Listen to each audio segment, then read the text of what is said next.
Hello everybody, welcome back to another edition of the TeSys Tera training. I'm your host, Leandro Mada, and in this video what we're going to see is how we can retrieve from the TeSys Tera the actual configuration. Okay, so let's go to the software. So the first thing is important to understand that we need SOMOV and the DTM. In order to check that you have the DTM, you just need to go to the list devices software installed, and here you have all the different DTMs, but you need to find the TeSys Tera. Okay. Then what we need to know is which is the IP address of the TeSys Tera. Otherwise, it's going to be difficult. Okay.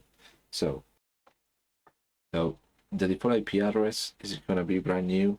You already have default IP address, but the configuration that is there probably is not useful. Okay, so the idea of this is when you have them load a configuration, you just want to retrieve it. Okay, so what we need to do is to specify the IP address of the device. In my case is this one, 192.168.0.190. You just need to scan the network, okay, and connect. You just need to read all this. Okay, if you're using Ethernet, we just need the password. So by default is administrator, and then the default password is going to be Schneider with the capital S at 24.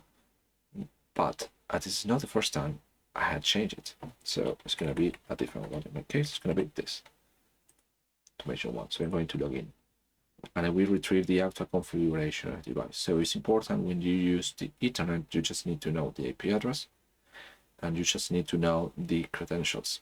Okay, usually when you are on the network, okay, you should be able to find the device. In my case, the device is this one. Okay, so it should open the web interface of the device. So if I go to settings, here, user application name, we should be able to find that there.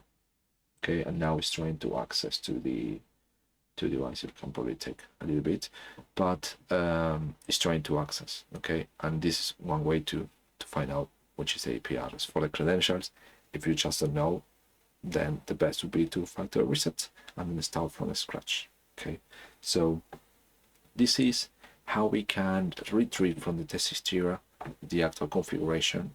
Okay, and open SOMOV, and then we can see what's really happening.